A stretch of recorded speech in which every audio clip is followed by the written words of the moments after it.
Mengaku dirinya dirampok, ternyata sang suami dibunuh oleh perampok. Nyatanya, sang istri bersekongkol dengan selingkuhannya membunuh sang suami di rumahnya saat tengah tidur.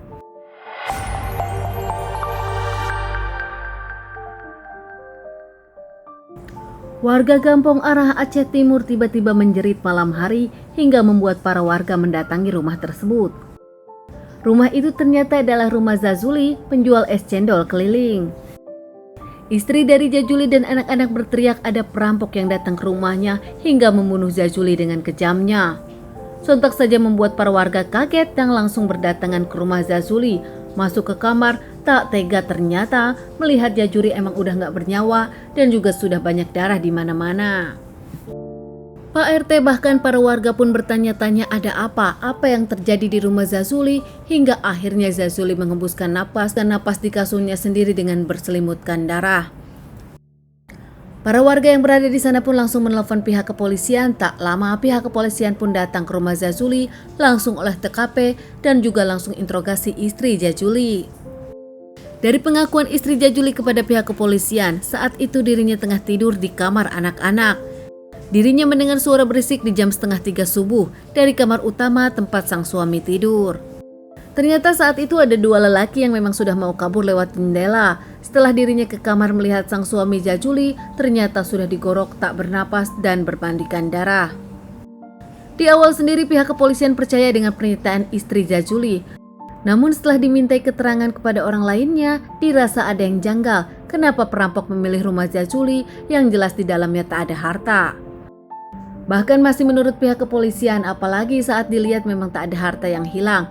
Meskipun menurut istri Jajuli dirinya kehilangan beberapa juta, namun polisi meragukan dari cerita istri Jajuli. Alasan diragukan karena menurut pihak kepolisian gak ada jendela yang rusak, tak ada tanda-tanda pemaksaan masuk, dan apa yang diceritakan istri Jajuli ini mengenai darah nampak berbeda dengan pengakuan istri Jajuli. Hingga akhirnya seseorang datang ke kantor polisi karena ketakutan tak ingin dilibatkan. Orang itu mengaku dirinya mengantarkan seorang lelaki ke rumah Jajuli saat malam itu. Dirinya tak menyangka ternyata ada kejadian di rumah Jajuli hingga akhirnya lebih memilih melaporkan kepada pihak kepolisian. Saat itu pihak kepolisian memanggil pria tersebut namun tak pernah datang, bahkan tak pernah memberikan jawaban dari panggilan-panggilan surat kepolisian. Hingga akhirnya polisi pun penasaran apa hubungan lelaki ini dengan istri Jajuli. Merasa ada keanehan, akhirnya pihak kepolisian memanggil istri Jajuli lagi dan lelaki tersebut. Namun nampaknya telat. Pihak kepolisian datang untuk menjemput mereka berdua di tempat yang berbeda. Namun keduanya sudah kabur, tak ada di rumah maupun tak ada di tempat mereka biasa ada. Kejadian ternyata diawali dulu saat seorang lelaki bernama Adi Usman naksir saudaranya sendiri bernama Jamalia. Gak ada yang tahu si Adi ini naksir kepada saudaranya hingga akhirnya dirinya nampaknya harus merelakan karena saat itu si Adi pun harus kerja di Malaysia dan nampak masalah percintaan dirinya nomor sekian kan dulu lebih memilih merantau ke Malaysia untuk bekerja cari uang demi keluarganya. Usai hidup di Malaysia dan bekerja di Malaysia, Adi pun lupa kepada wanita yang ditaksirnya. Namun di bulan Agustus 2018 si Adi yang emang udah pulang lagi ke Indonesia nampak bersilaturahmi dan bertemu lagi dengan keluarga-keluarganya. Bahkan saat Adi bertemu, Adi pun melihat wanita yang ditaksirnya memang kini nampak sudah berubah. Bahkan setelah silaturahmi itu keluarga besar memutuskan untuk liburan ke pantai. Adi sempat berboncengan dengan wanita itu dan juga saling curhat di pantai. Di pantai itu, Jamalia mengaku dirinya tak bahagia dengan suaminya. Bahkan kerap ada KDRT di rumah tangganya membuat Jamalia menderita. Adi yang kesal saat itu mendengar wanita yang dicintainya dulu ternyata gak bahagia, bahkan menikah dengan suami yang KDRT terhadap dirinya. Dari pertemuan acara keluarga liburan di pantai itu, Adi dengan Jamalia pun makin dekat, ada komunikasi, chattingan tiap hari, dan makin merasa ketergantungan satu sama lain hingga akhirnya mereka pun memadu kasih berselingkuh dari suami Jamalia. Beberapa hari kemudian, Adi yang bekerja sebagai tukang jadi tukang bangunan di rumah ibu kandung Jamalia yang memang sedang direnovasi. Namun ternyata Adi tak sendiri. Suami dari Jamalia pun ternyata membantu mertuanya sendiri di rumah mertuanya.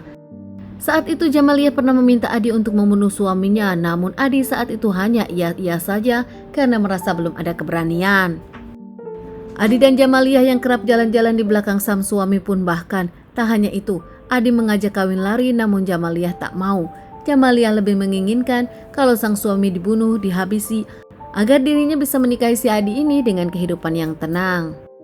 Suatu hari Adi mulai kesal karena perselingkuhan ini gak ada ujungnya, bahkan Adi berencana untuk kembali merantau ke luar negeri. Menelepon Jamaliah namun merasa kangen hingga akhirnya Adi pun kembali ke rumah Jamaliah. Meski di rumah Jamaliah ada 2 anaknya, namun saat itu Jamaliah langsung menyuruh anak-anaknya main keluar dan jajan. Mereka pun di sana tak hanya ngobrol dan bercumbu, mereka bahkan merencanakan masa depan.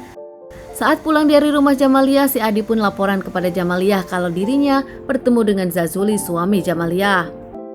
Jamaliah yang kesal kepada Adi karena tak pernah melaksanakan rencananya untuk membunuh Jajuli, akhirnya bertanya kapan membunuh Jajuli, hingga akhirnya Adi menjawab malam ini. Pasangan ini pun kembali merencanakan untuk membunuh Jajuli malam itu juga. Malam itu juga Adi meminta temannya untuk mengantarkan dirinya ke rumah Jamaliah. Sesampai di rumah Jamaliah, Adi menunggu sampai mendapatkan kode dari Jamaliah. Menunggu suami Jamaliah tidur, Adi pun menunggu di luar di dekat pintu belakang kamar mandinya. Lama Adi menunggu tak ada kabar, bahkan tak ada kode dari Jamaliah, hingga akhirnya Jamaliah membuka pintu belakang dan Adi pun langsung masuk. Jamaliah yang yakin kalau suaminya memang udah tidur langsung aja menyuruh Adi menghabisi suaminya. Adi pun nampak tak banyak bicara, langsung menggorok Zazuli dengan parang yang dibawanya. Usai menghabisi Zazuli, keduanya pun langsung merancang seolah rumah Jajuli kerampokan yang gagal. Jajuli pun meminta Adi memukulnya untuk pingsan, namun saat itu Adi menolak. Adi pun pulang ke rumahnya dengan berjalan kaki, sementara urusan rumah jadi urusan Jamilah untuk akting ke warga dan juga ke polisi. Kemudian 22 hari di tempat yang berbeda, seorang wanita bernama Nopi kaget karena dirinya didatangi beberapa polisi yang menghampirinya dan akan menangkapnya. Wanita tersebut adalah Jamaliah yang kabur menyabar menjadi Nopi, mencoba bekerja di warung nasi. Ternyata sebelum Jamaliah diamankan, Adi sudah sebelumnya diamankan pihak kepolisian. Dengan bukti-bukti dan juga pengakuan Adi, membuat mereka memang tak bisa mengelak lagi. Walaupun mereka diadili di tempat yang berbeda, mereka pun mendapatkan persidangan yang sama. Adi dengan hukuman seumur hidup, sementara Jamilah dihukum 20 tahun. Keluarga dari Zazuli pun marah dan tak ingin memaafkan Jamaliah, yang kini mengurus 2 anak Jamaliah. Keluarga dari Zazuli bahkan tak menginginkan anak-anak mereka masih mengingat Jamiliah.